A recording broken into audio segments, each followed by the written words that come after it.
Start. देखो, नौमा में गुणनखंड शुरू से चालू कर रहे हैं, बहुपद के गुणनखंड। यह अध्याय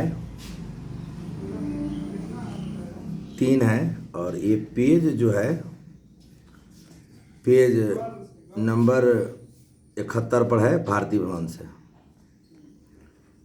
चैप्टर के नाम है बहुपद के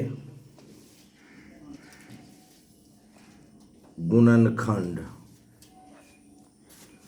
इंग्लिश लिखना चाहेंगे तो आपको किताब से भी लिख सकते हैं, यहाँ भी हम लिख देते हैं। फैक्टोराइजेशन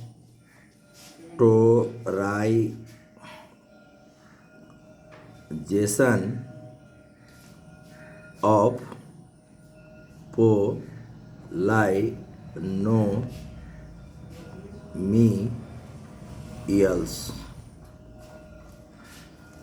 इसमें 14 सूत्र हैं। 3 के ए से डी तक के पढ़ने के लिए कितने सूत्र हैं? 14 सूत्र है, जो आपके व्हाट्सएप पर भेजा जाएगा। और 3 के ए चालू करते हैं और वो जो 14 सूत्र 3 के ए बी सी डी तक लगेगा, हम लोग उसका उपयोग करेंगे। उसमें से कई सूत्र आप 7वां 8वां में भी पढ़े होंगे। तो एक्सरसाइज हुआ, चैप्टर चालू हुआ, एक्सरसाइज या लेसन भी लिख सकते हैं, प्रश्नावली भी कहेंगे। 3 के ए।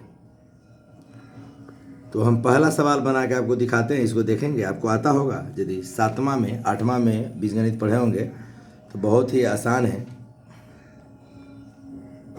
ए क्यू बी सी, सब में गुना का चिन्ह छिपा हुआ है, पढ़ने के क्रम में ऐसे ही पढ़ाएगा। ए क्यू बी सी। बीजगणित की भाषा में यदि 4 पर पावर 3 होता है तो उसको क्यू पढ़ते हैं। और A B Q minus C, अब minus A B C, A B C Q, C Q का मतलब हुआ सी के घात 3। अब खाली स्थान आ गया है, जैसा कि आप किताब में देखेंगे। तो हम इसमें से कॉमन निकालेंगे।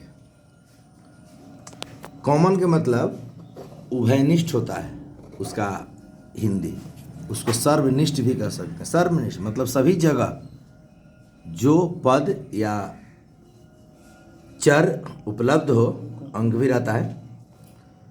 तो ए बी सी सब में है, देखिए ना। ए बी सी निकाल लिए तो यहाँ क्या बचा है? बी सी तो निकल गया, तो बी और सी ए हो गया। और यहाँ से ए को निकल गया ये, तो ए स्क्वायर बच गया। यहाँ पर पावर 1 और यहाँ पर पावर 2, तो गुना में पावर जुड़ता है। आपने पढ़ा है, गुना में पावर जुड़ता है। तो x के पावर m गुने x के पावर n, तो x के power m n, m plus n। कैसे? तो ये a गुने a स्क्वायर, यहाँ कुछ पावर नहीं है तो 1, तो 1 प्लस 2, तो ये हो गया a के पावर 3। पुर गया ना 3, यहाँ a स्क्वायर हुआ। इसी प्रकार यहाँ ये माइनस रह ही जाएगा, यहाँ बच जाएगा कौन चीज़ जानते हैं? B square. इसी प्रकार यहाँ से ए भी निकल गया, हम इसमें से सी भी निकल गया। सी के पावर 3 है तो यहाँ सी के पावर 2 हो जाएगा, यानी सी के स्क्वायर। सी के पावर 2 का मतलब स्क्वायर।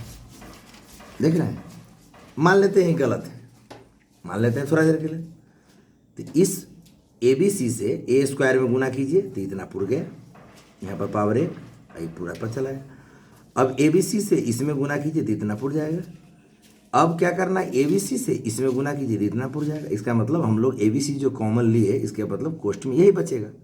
इसका मतलब हमने जो कॉमन लिया था वो सही हुआ। इसमें बी सी डी ए स्वयं बनाना है, तथा स्वयं इसको स्वयं बनाना है। और फिर हम इसमें बताएंगे कल, या अभ्यास करेंगे, पूछेंगे। जब क्लास खुलेगा उसमें भी पूछ सकते हैं, अपने से अभ्यास करना है। अब दूसरा बना के दिखाते हैं। दूसरा में कहते हैं गुणनखंड निकालो। तो एक देखिए, 4y² यानी 4y² माइनस 4y अब +1 है।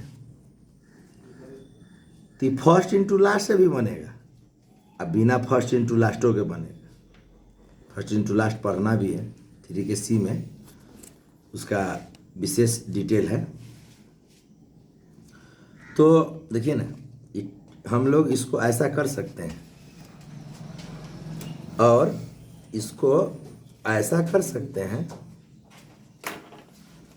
इस पर स्क्वायर चढ़ा सकते हैं। ज़रा गौर से देखिए ना, ये 1 के स्क्वायर 1 होगा, आई डॉट इंटू है, बीजगणित में इसको डॉट इंटू बोलते हैं। 2 इंटू 2y गुना कर देंगे तो 4y हो जाएगा, चिन्ह यही है यहाँ पर। यह हो गया 2y के होल स्क्वायर बराबर देंगे। तो यहाँ पर आप क्या देख रहे हैं इसको, और लेकिन परंतु लगाना है और बेस में जाना है। तो ऐसा यदि है ए बी के पावर m तो क्या होता है a के पावर m क्रॉस इंटू दीजिए चाहे डॉट इंटू दीजिए आप, और इसके भी पावर m, यानी ये दोनों पर इसका पावर चलाता है। तो यहाँ पर 2 पर पावर आएगा, 2 पर घात आएगा तो 4 हो जाएगा, फुड़ ही जाएगा बैक इसका। और फिर y पर भी 2 आएगा तो इतना फुड़ जाएगा। कहने का मतलब हम इसको इतना लिख सकते हैं। आप देखिए ना, यह कैसे लिखा हुआ है, इसको काट दीजिए, इसको कैसे लिखा हुआ है a² minus 2ab plus b²। बराबर आपको सूत्र आता है, आप 7वें में पढ़े हैं, आप तो 9वां में चले आए हैं। आप a माइनस b के होल स्क्वायर, जरा गौर से देखिए ना, 2y को a पढ़ेंगे, माइनस अपने जगह पर है, और ये जो 1 है इसको b पढ़ेंगे। देखिए ना, a² माइनस 2ab, b के मतलब 1, देख रहे हैं, b के मतलब 1 माइनस 2ab, b² मतलब 1, यानी b मीन्स यहाँ पर 1 है और a मीन्स 2y है। तो अगला लाइन क्या हो जाएगा, अब अपने दिमाग से लगा सकते हैं, इतना हो जाएगा a माइनस बी का whole square, a minus B का होल स्क्वायर, इसको तोड़ेंगे, इसको a पढ़ेंगे, इसको b, तो a² minus 2ab, 2ab, E dot into है, ई डॉट इंटू ए डॉट इंटू प्लस b²। अब गुणनखंड के रूप में कहता निकालो, इसको 2 बार लिख दीजिए, इसको 2 बार लिख दीजिए। यहाँ पावर 1 होगा, यहाँ पावर 1, तो फिर 2 पुड़िए जाएगा। यह देख रहे हैं, यह देख रहे हैं, यह पूरा x है, यह देख रहे हैं, यह पूरा x है, और यहाँ पर कुछ नहीं है तो पावर 1 है, यहाँ पर कुछ नहीं तो पावर 1 है, इसका मतलब m प्लस n हो जाएगा। इसका मतलब 1 जोड़ 1 तो ना पुड़ जाएगा, 2 बार, वैसे भी ठेठी में समझना है तो 2 बार लिख दिए। अब उसके बाद अगला 3 में चलते हैं। 3 में